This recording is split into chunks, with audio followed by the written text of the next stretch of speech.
Hello everyone, welcome to Portfolio Project 3.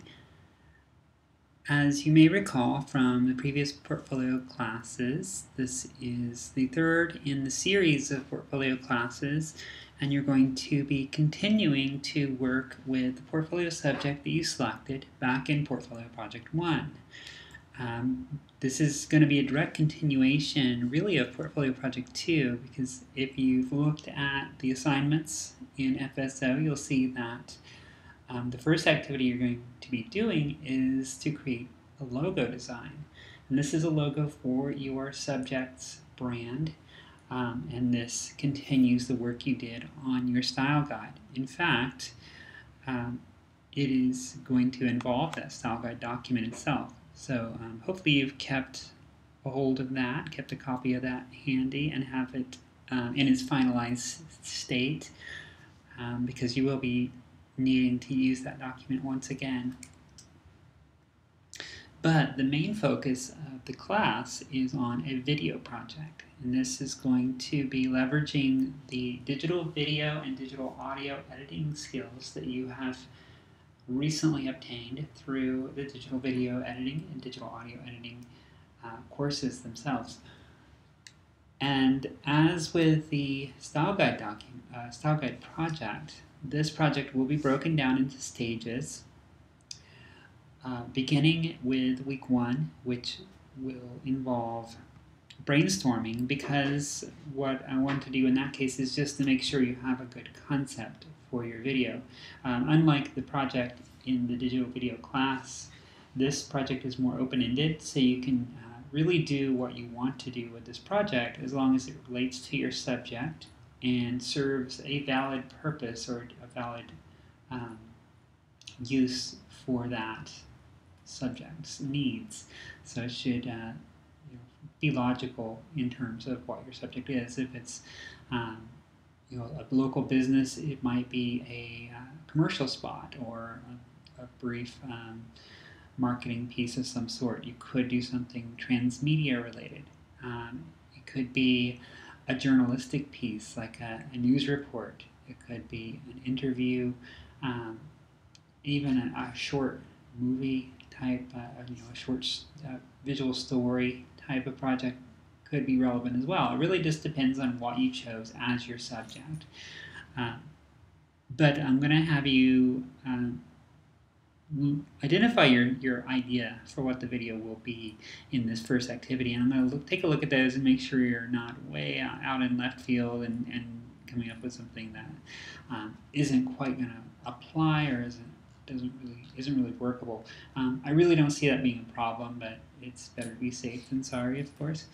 Then from there, I'll give my approval. Odds are I'm going to give my thumbs up, may give some pointers or ideas with my feedback, and then you'll start shooting and start collecting the video footage that you need, any kind of still imagery or graphics that you need to obtain or create. You'll start doing that pretty much immediately after week 1. Week 2 is going to be the assembly cut, which you probably remember is sort of the rough draft of your video. It won't be in any finalized state. There might be still some extra footage in there, some rough graphics and transitions and so forth. I'll give some feedback there. I usually get Rene Otero to give some input as well, just because he has more expertise in video editing than I do. So we'll give our suggestions at that point, and then you'll move on to the fine cut of that video,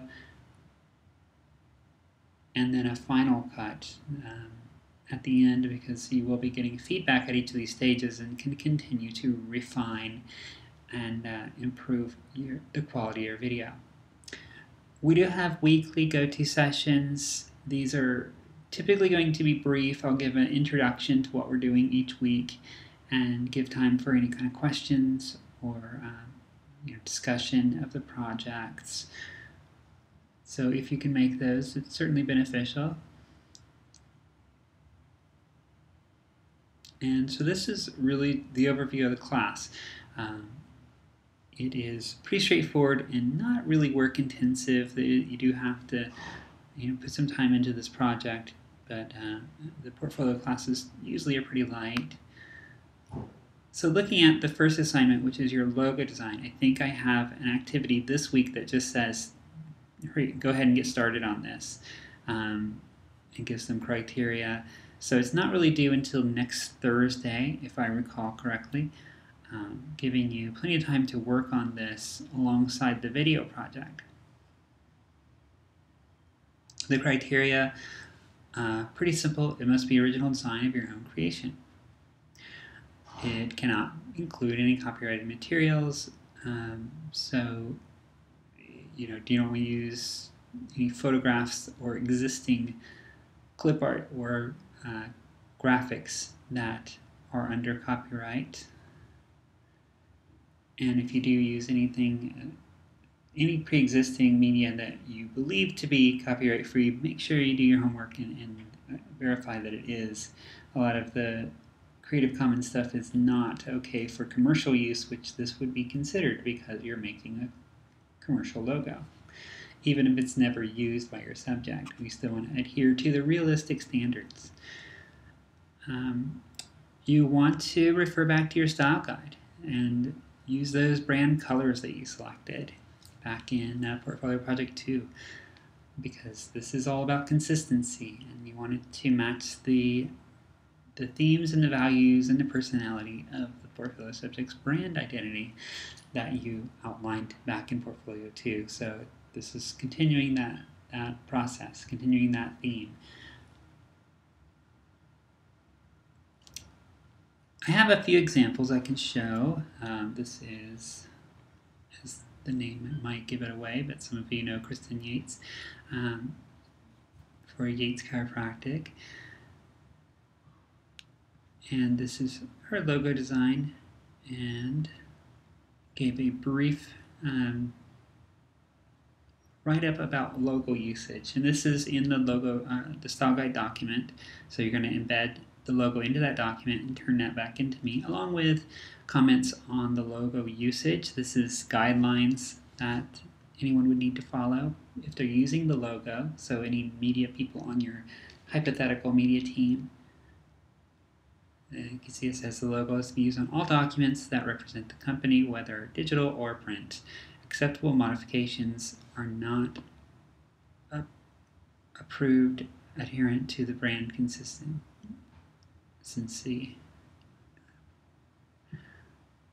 If color is a restriction in print, the only acceptable variation would be reproduction in black and white. So you see there's some guidelines for alternate uses of the logo there as well. And there's an additional example.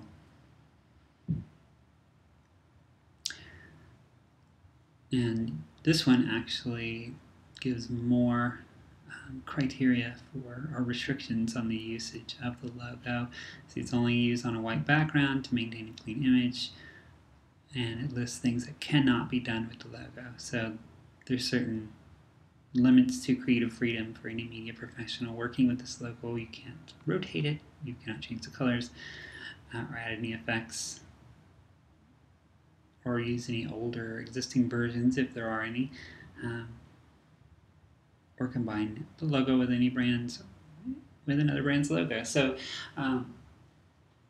these criteria will be different depending on your particular project, and just put some thought into that. If you don't see a logical need for those kind of restrictions, then don't give them. It's not a strict requirement that those be included, but they should be included if they're needed. So that's what matters. We're really trying to go for realism in simulating this style guide.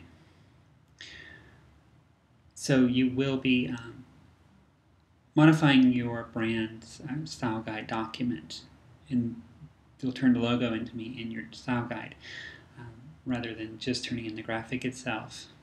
And this will complete the style guide. At that point, you could really convert it to PDF so that it's in a finalized version and have it ready to be added to your portfolio website in Portfolio Project 5. The other assignment that's due this week is the brainstorming concept. I really talked pretty heavily about this already. just some additional examples of possible video formats. It could be promotional, like a commercial, a PSA, viral marketing and transmedia is a fun option. News reports could be interesting to complete as well if any of you are interested in journalism.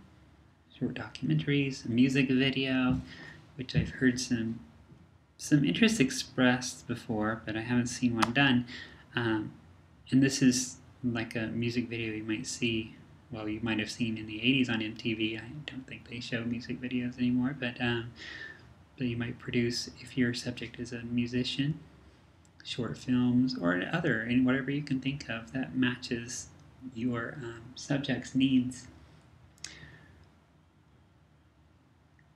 For the video concept brainstorming, these are the pieces of information I'll be looking for you to give. Describe the nature of the video, so what kind of video it is as far as the format. Your anticipation for the runtime. You don't have to give me exact numbers here, but is it going to run? Is it going to be a 30-second commercial spot? Is it going to be a 10-minute short film? You just give me a rough idea. The content of the video. This is going to be kind of a synopsis of the content. You don't have to give a time code breakdown at all, but just give me an idea of what kind of footage will be in it, what kind of imagery you'll need, and so forth. Oh, and needed assets. That's really where that would go. Describe what kind of footage you're going to need to capture or obtain in some way, as well as graphics, imagery, photos, logos, and so forth. So that's really what we're doing in week 1, and hopefully gives you an overview of where we're headed this month. I'll be checking in with you each week through the go-tos, if you can make those. If not, the archive will be available pretty soon afterwards. I look forward to working with you guys again this month, and excited to see the projects that you turn out.